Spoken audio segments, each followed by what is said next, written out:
보석 같은 자연,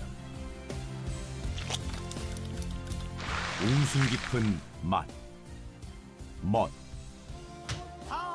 흥, 희망찬 미래.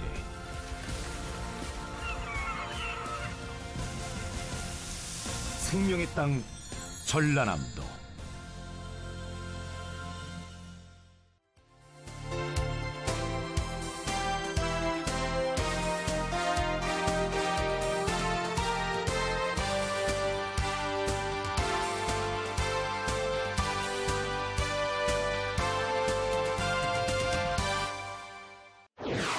이낙연 전라남도지사의 대표 정책이자 100대 좋은 조례로 선정된 100원 택시 사업이 내년에 더욱 확대됩니다. 전라남도가 경로당 난방비 42억 원을 추가로 지급합니다. 생태계의 보고 보성갯벌이 도립공원으로 지정됩니다. 도민들의 인권 보호를 위해 도민 명예 인권지기를 위촉했습니다. 청년들에게 일자리를 연결해주는 전라남도 찾아가는 청년희망버스가 좋은 반응을 얻고 있습니다. 문화재 산책에서는 사대부 가문의 종택이 있는 고산 윤손도 유적지로 안내합니다. 여러분 안녕하십니까? 전라남도 소식을 전해드리는 생명의 땅 전남도적뉴스입니다. 이낙연 전라남도 지사의 대표 정책이자 100대 좋은 조례로 선정된 100원 택시 사업이 내년에 더욱 확대됩니다. 전라남도는 교통 오지마을 주민들의 삶의 질 향상을 위해 운영하고 있는 100원 택시를 내년에는 목포, 무안, 진도를 제외한 19개 시군으로 확대합니다. 이에 따라 645개 마을 19,800여 명이 혜택을 받게 됐습니다. 또 도는 100원 택시 서비스 질을 높이기 위해 담당 공무원과 마을 대표 초청 워크숍, 우수 사례 발굴, 이용 주민 만족도 조사 등 서비스 개선 사업을 펼칠 계획입니다. 전라남도가 경로당을 이용하는 어르신들이 더욱 따뜻한 겨울을 날 수 있도록 경로당 난방비를 추가로 지급합니다. 도는 겨울철을 맞아 경로당 난방비로 42억 원을 전남 22개 시군에 지급하기로 했습니다. 한편 도는 올해 62억 원을 경로당 연로비로 지급했으며 이번에 42억 원을 추가로 지급하면 모두 104억 원을 지급하게 됩니다. 이로써 동절기 기간인 3월까지 경로당을 이용하는 어르신들이 경로당에서 따뜻한 겨울을 지낼 수 있게 됐습니다. 천연 기념물 등 다양한 동식물이 서식하는 생태계의 보고 보성갯벌이 도립공원으로 지정됩니다. 전라남도는 보성군 벌교읍 장도리, 장암리, 대포리 일대 23제곱킬로미터를 도립공원으로 지정하기로 하고 심의와 도립공원 지정 고시를 거쳐 내년 4월 공원 계획을 수립하기로 했습니다. 보성갯벌에는 꼬막과 염생식물, 천연기념물 등 310종의 동식물이 분포하고 있어 보존 가치가 매우 높은 곳으로 조사됐습니다. 현재 도립공원으로 지정된 곳은 순천 조계산, 해남 대륜산, 장흥 청관산, 무안갯벌, 신안갯벌 등 5곳입니다. 전라남도는 도민들의 인권을 보호하고 차별 행위를 예방하기 위해 도민 명예인권지기를 이촉했습니다. 도는 지난 14일 전남도청 왕의실에서 도민 명예인권지기 이촉식을 갖고 본격적인 운영에 들어갔습니다. 도민 명예인권지기는 시군에서 추천을 받은 100여 명으로 구성됐습니다. 이들은 다문화 가정, 북한 이탈 주민 등 사회 약자와 소수자에 대한 인권 침해 또는 차별 행위에 대한 모니터링과 정책 제안, 홍보 등의 역할을 담당하게 됩니다.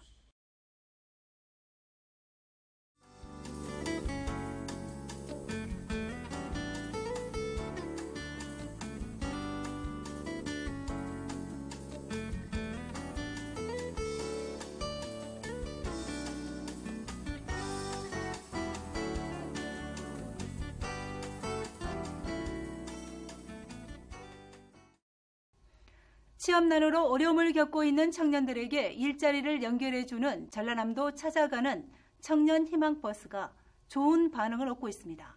함께 보시죠. 전남 테크노파크 회의실에 청년들이 하나둘 모여듭니다. 좋은 일자리를 찾기 위해 모여든 청년들입니다. 행사 취지와 일정 등에 관한 간단한 설명을 듣고 버스에 올라 면접을 희망하는 기업으로 출발합니다. 이 버스는 전라남도가 청년과 기업을 연결하기 위해 마련한 찾아가는 청년 희망 버스입니다. 이번 희망 버스는 전남 지역 대학생과 전남 특성화고 졸업자, 구직자 등 36명과 함께 율손산단과 요수산단 6개 기업을 찾아갑니다. 버스에서 내린 청년들은 직접 기업을 돌아보고 1:1 심층 면접에 들어갑니다. 청년들은 직업 탐색을 마치고 면접에 임하기 때문에 일자리에 대한 이해가 높아 좋은 반응입니다. 어떤 회사들이 있는지 그 부분에 대해서 자세히 알게 되고 깊이 있게 또 어느 직종을 선택해야 하는지 직업 탐색을 통해 선택할 수 있어 좋은 것 같습니다. 기업의 취업 상담원들은 학생들의 적성과 전공 등을 꼼꼼히 따져서 업무에 적합한 인재를 선발합니다. 기업은 채용에 필요한 비용을 줄일 수 있고 현장 설명을 통해 회사를 더 알릴 수 있어 만족도가 높습니다. 이날 청년희망버스를 통해 10명이 취업에 성공했습니다. 도는 찾아가는 청년희망버스를 내년부터는 권역별 산업별로 매월 1회 이상 개최할 계획입니다. 찾아가는 청년희망버스는 일자리가 필요한 청년들에게는 중소기업을 직접 탐방한 후에 면접을 통하여서 중소기업체의 채용을 직접 매칭시키는 청년들에게는 일자리를, 기업에게는 인재 채용의 기회를 제공하는 찾아가는 청년희망버스가 일자리 원스톱 지원 서비스로 취업난 해소에 큰 도움이 되고 있습니다. 전남 도정뉴스 정혜진입니다.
옛사람들의 삶의 채취가 남아있는 고택은 격조 높은 문화재로 손꼽히고 있습니다. 문화재 산책 이 시간에는 사대부 가문의 종택이 있는 고산 윤손도 유적지로 안내합니다. 함께 보시죠. 500년 수령의 은행나무가 묵묵히 고택을 감싸는 노구단. 사대부 양반가의 전통과 권위가 느껴지는 이곳은 전라남도에 남아있는 민가 가운데 가장 규모가 크고 오래된 대표적인 양반집입니다. 조선 중기의 학자이자 시조작가인 고산 윤손도와 그의 증손이며 선비화가로 유명한 공제 윤두서의 혼이 깃든 유서 깊은 곳입니다. 노구단은 사랑채인 노구당과 고산 윤손도의 사당, 추원당 등으로 이루어져 있는데 종택 전체의 이름이 노구단이고 노구단 안에 노구당이 있는 셈입니다. 백한이었던 노구단은 현재 고산 14대 종손이 안채에 살면서 그 맥을 이어가고 있습니다. 아름다운 돌담길을 따라 노구단의 뒷산으로 접어들면 천연기념물로 지정된 비자나무 숲을 만나게 됩니다. 뒷산 바위가 보이면 마을이 가난해진다 해서 바위를 가리기 위해 비자나무를 심었다고 전해집니다. 노구단 부근에는 고산 윤손도 유물전시관이 있습니다. 고산 유물전시관에는 해남 윤씨 일가의 문화유산인 국보와 보물급 미술작품을 선보이고 있습니다. 자화상의 주인공인 윤두서는 고산 윤손도의 증손자로 회화뿐만 아니라 천문, 지리, 서예 등의 조예가 깊은 학자로 전해지고 있습니다. 미인도도 눈여겨볼 만합니다. 초승달 같은 눈썹의 고운 눈매, 앵두 같은 붉은 입술이 여인의 숨결마저 느껴지는 듯합니다. 해원 신윤복이 그린 미인도와 함께 당시대를 대표하는 작품입니다. 공제 윤두서의 손자 청고 윤영이 그렸다고 전해지고 있습니다. 해남 윤시 가전 고화첩은 윤두서의 소화첩입니다. 그림을 모아놓은 곳으로 산수와 인물화, 풍속화 등 다양합니다. 노비 문건, 노비를 상속해준다는 문서인데 이도문으로 쓰여져 있고 승주 송강사 노비첩과 함께 희귀한 고려시대의 문서입니다. 윤두서가 직접 그린 별자리 그림, 동국 여지 지도와 일본 요도 등 우리나라와 일본 지도, 또 그가 보았던 기하책, 천문책 등은 그의 실학적 취향을 보여주는 유물들입니다. 노구당에는 이 고택뿐만 아니라 이 고택 뒤에 덕음산에는 천연기념물로 지정된 그 비자림도 아주 산책하기 좋은 그런 곳이라고 할 수 있습니다. 조선 중기의 대문학가 고산 윤손도의 고택 노구단, 남도 한옥의 멋과 소장된 수많은 유물들이 옛 선인들의 숨결을 전해줍니다. 생명의 땅 전남 도정뉴스 정희지입니다. 계속해서 간추린 소식입니다. 지난 16일 전라남도는 한국영화계의 거장 임권택 감독을 전남문화예술재단 명예대사로 이촉했습니다. 임권택 감독은 전남 장성군 남면 출신으로 영화 서편제 등 수많은 명작을 만들었으며 팔순을 바라보는 나이에도 올해 102번째 영화 화장을 선보이는 등 왕성한 활동을 펼치고 있습니다. 전라남도의 올해 마지막 회기인 제300회 제2차 정례회가 진행되고 있습니다. 이번 주에는 상임위별로 도청 각 실국의 2016년 예산안 심사를 진행했습니다. 전라남도와 전라남도 교육청의 예산안 심사와 결산안 승인을 담당하고 있는 예산결산특별위원회에서는 제2회 전라남도와 도교육청의 2015년 추경안 심사와 2016년 예산안 심사 등 다양한 의정활동을 펼치고 있습니다. 예산결산특별위원회에서는 전남이 처한 경제적 상황이 매우 어려운 만큼 경상경비는 최대한 억제하고 그동안 대형사업 추진으로 우선순위에서 밀려 소홀히 했던 주민수건사업을 반영하였고 쓸데없는 지출을 막고 적기적소에 예산을 집행할 수 있도록 투명한 잣대로 예산안 심사를 하였습니다.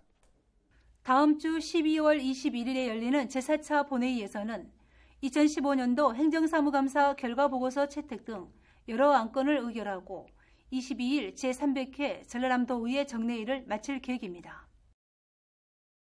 한일 수교 50주년을 기념해 스치야 시나코 일본 중의원 임무위원장이 전남도를 방문해 편백 씨앗을 기증했습니다. 스치야 시나코 씨는 선친의 뜻을 이어 양국 국민들이 서로 신뢰와 협조하기를 바라는 마음으로 30만 그루분의 편백 씨앗을 기증하게 됐다고 밝혔습니다. 전남도청 공무원들로 구성된 전남도청 자원봉사단이 14일 도청 수제필실에서 발대식을 갖고 본격적인 활동에 들어갔습니다. 자원봉사단은 짝수달 셋째 주 토요일에 사회복지시설, 오지마을 등을 찾아가 벽화 그리기, 이불 세탁, 이미용, 청소 등의 봉사활동을 펼칠 계획입니다. 한편 전라남도 자원봉사단은 19일 목포 공생재화원을 방문해 야외 나들이, 이불 세탁, 청소 등 첫 활동에 나섰습니다. 도청 윤손도을에서 이낙연 도지사와 명현관 도의회 의장 등이 참여한 가운데 열린 이번 행사는 샴푸, 치약 등 생활 필수품 14종류를 포장해 행복상자 200개를 만들었습니다. 사랑 나눔 행복상자는 전남도청 공무원들이 봉급 끝전을 모아 만든 것으로 무안 완도 지역 독거 노인과 소년, 소녀 가장에게 전달됐습니다. 전남에서 생산한 한우 고기가 14일 국내 최초로 홍콩 수출길에 올랐습니다. 이번 수출은 농협 나주축산물 공판장과 주식회사 충림에서 도축한 60마리를 가공 포장해 상품화한 것입니다. 국산 한우로는 처음으로 홍콩에 수출되는 전남산 한우 고기는 오는 21일부터 홍콩 소비자들에게 판매될 예정입니다. 무안국제공항이 개항 8년 만에 항공여객 30만 명을 돌파했습니다. 지난 2007년 개항한 무안국제공항은 2013년 13만여 명, 지난해 17만 8천 명, 올해에는 메르스 영향이 있었지만 중국 관광객과 저가 항공사의 성장에 힘입어 30만 명을 무난히 돌파했습니다. 지금까지 간추린 소식이었습니다. 요즘 송년회 풍속도가 바뀌고 있습니다. 흥청망청 즐기는 송년회보다 이웃과 함께하는 시간으로 대신하는 사람들이 늘고 있습니다. 온정 넘치는 특별한 송년회 계획해 보시기 바랍니다. 생명의 땅 전남 도정 뉴스 여기서 마칩니다. 함께해 주신 여러분 고맙습니다.